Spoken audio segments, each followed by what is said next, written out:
اعوذ باللہ من الشیطان الرجیم بسم اللہ الرحمن الرحیم اللہم صلی علی سیدنا محمد وعلی آل محمد صلی اللہ علیہ وسلم۔ ناظرین، السلام علیکم رحمۃ اللہ وبرکاتہ۔ میں نعیم بٹ اسیر جدہ اخبار نامہ میں آج 9 نومبر 2024 کی جنگ اخبار میں چھپنے والا سلیم صافی صاحب کا کالم جرگہ، ڈونلڈ ٹرمپ کی جیت کے اثرات۔ ڈونلڈ ٹرمپ کے سابق national security advisor John Bolton نے اپنی کتاب میں ایک واقعہ لکھا ہے جو بجا طور پر ٹرمپ کی سوچ کا عکاس ہے۔ انہوں نے لکھا ہے کہ افغانستان سے متعلق میٹنگ ہو رہی تھی اور انخلا کے موضوع پر بات چیت جاری تھی۔ CIA پینٹاگان افغانستان سے فوری واپسی کے حق میں نہ تھے، جبکہ ٹرمپ نکلنے پر زور دے رہے تھے۔ اداروں کے سربراہان کا کہنا تھا کہ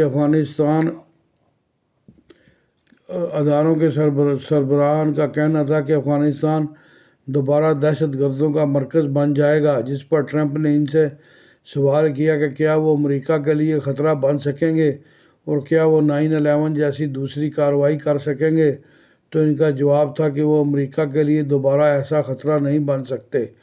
اس پر انہوں نے ظلم خلیل زاد کو مخاطب کر کے جلدی افغانستان سے نکلنے کا پلان تیار کرنے کو کہا۔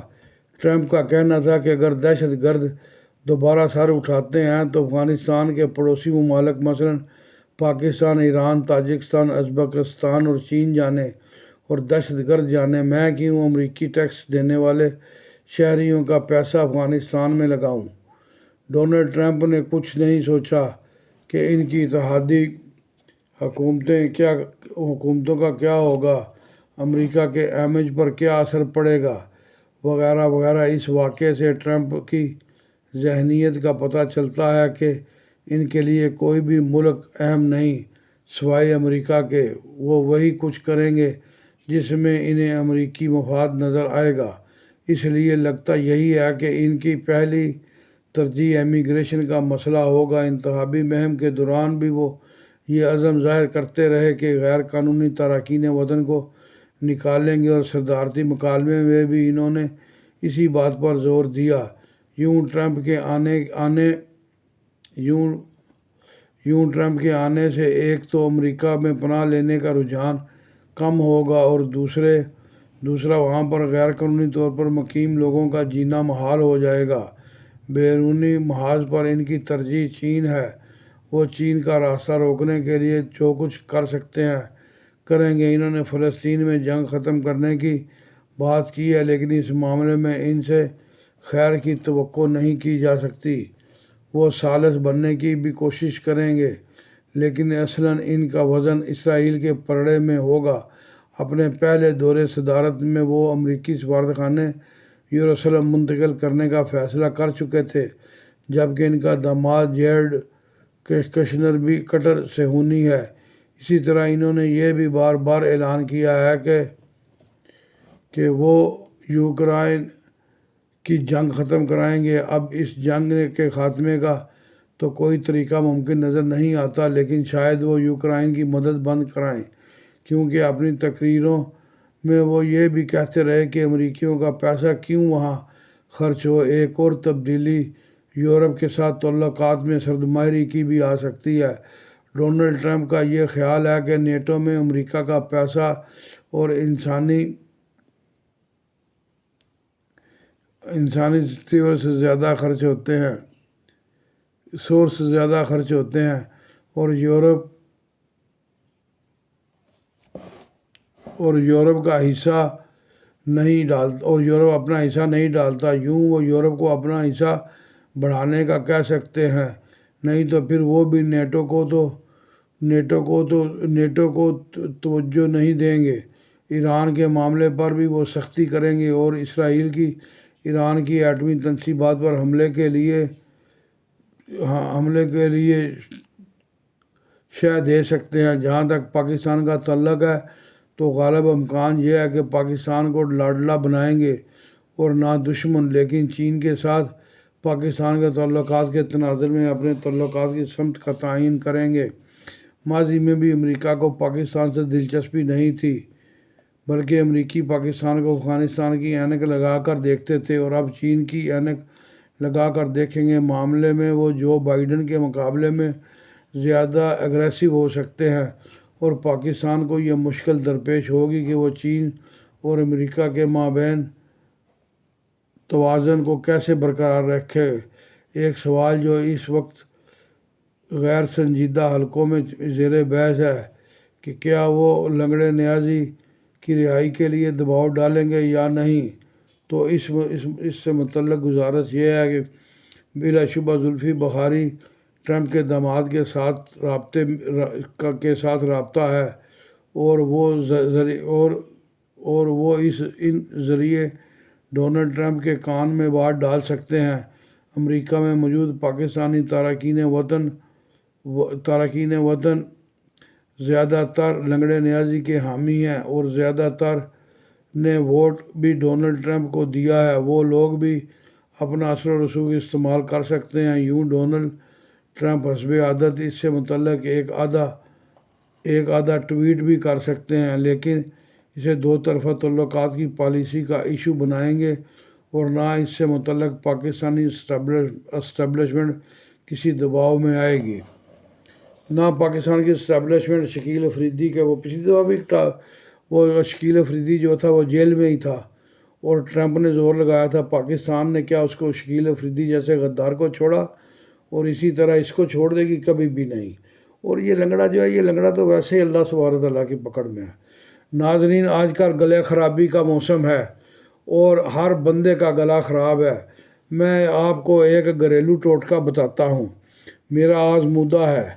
آپ نے ایسے کرنا ہے کہ آپ نے لونگ لینے ہیں، 10-15 لونگ آپ لے لیں، اور باری باری ایک لونگ کو پکڑ کے چمٹے سے اسے آگ دکھائیں، وہ جل جائے گا۔ تو اسے جو آپ مکسچر بناتے ہیں، جس کٹوری میں اپنا گرائنڈ کرنے والی مشین میں جو کٹوری ہوتی ہے جس میں آپ مسالہ پیستے ہیں، جیسے آپ نے اس کو دکھایا وہ لونگ وہ جل گیا، اسے آپ 10-15 لونگوں کو باری باری جلے لونگوں کو اس کٹوری میں ڈالتے جائیں، اور اتنی ہی تعداد میں بغیر جلے لونگ اس کٹوری میں ڈال لیں، اور جیسے ہی مطلب ہے کہ پھر آپ اسے بنا لیں، صفوف بنا لیں اس کا گرائنڈ کر کے، وہ صفوف تیار ہو جائے گا۔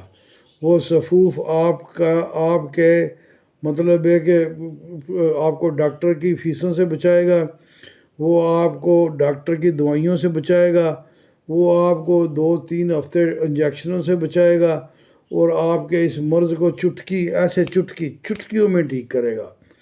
مطلب ہے کہ جیسے ہی آپ کے گلے میں چبھن ہو، آپ کا گلا خراب ہو، آپ کے ناک سے پانی بہہ رہا ہو، آپ کی آنکھوں سے پانی بہہ رہا ہو، آپ کو سر وزنی ہو، آپ کو بخار ہو گیا ہو، آپ نے ایسے انگوٹھے سے وہ صفوف لگانا ہے۔ صفوف لگانے کے بعد آپ نے اسے اپنے تالو پہ لگانا ہے۔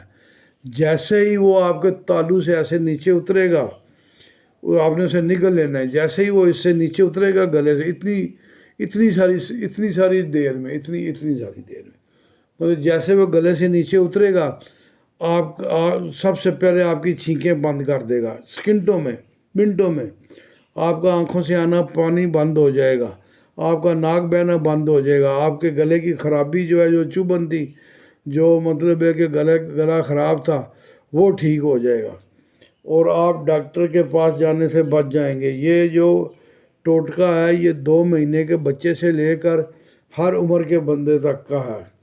مطلب ہے کہ اگر آپ کا چھوٹا بچہ ہے، 2 مہینے کا بچہ، اسے بھی یہ فلو ہو گیا اور وہ بھی بیمار ہو گیا، اور اس کا گلا بھی خراب ہے، اور وہ رو رہا ہے، اور اسے چین نہیں آ رہا، اسے آپ زبان پہ چٹائیں گے، اور جیسے ہی وہ بچہ اس کو بھی اندر نکلے گا، سیکنڈوں میں، مطلب ہے کہ زیادہ دیر نہیں لگے گی، بار نیچے آنا ہے، بچے کا ٹمپریچر بھی ڈاؤن ہو جائے گا، بچہ بالکل مطلب ہے کہ مطمئن ہو جائے گا، رونا دھونا بھی اس کا بند ہو جائے گا، اس کا گلا بھی ٹھیک ہو جائے گا۔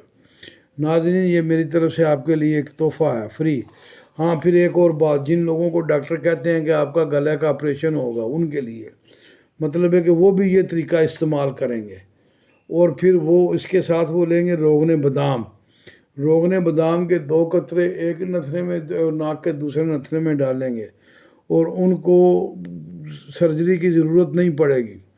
مطلب ہے کہ وہ ڈاکٹر جو تھا وہ آپ کو پھر دوبارہ ڈاکٹر کے پاس جانے کی ضرورت نہیں پڑے گی کہ آپ کو سرجری کی ضرورت پڑے۔ آپ اسے آزما کے دیکھیں، مطلب ہے کہ آپ کے گھر میں لونگ پڑا ہوا کتنے پیسے کے ہوں گے، 2 روپے کا 5 روپے کا نسخہ ہے، اور آپ کو آپ کی تکلیف کو بچائے گا، آپ کو ڈاکٹروں کی دوائیاں کھانے سے بچائے گا، آپ کو ڈاکٹروں کی فیسیں فیس آپ دینے سے بچائے گا، اور آپ کو جو تکلیف ہوگی، سب سے بڑی بات جو اس دوران جو تکلیف رہتی ہے، کئی دن، مطلب ہے کہ ہفتہ 10 دن گزر جاتا ہے، یہ ناک جو ہے لال سرخ ہو جاتا ہے، اور بندہ مطلب ہے کہ پریشان رہتا ہے ہر وقت، ایسے خشک ہو جاتا ہے ناک جو ہے، اور کتنی تکلیف ہوتی ہے اس کو صاف کرتے ہوئے۔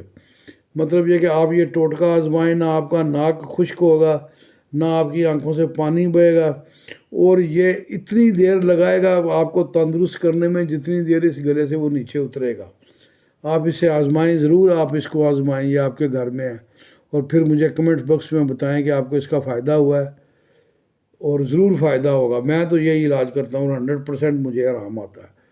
شکریہ۔ یہ تھا جناب سلیم جرگہ صاحب، سلیم صافی صاحب کا کالم جرگہ۔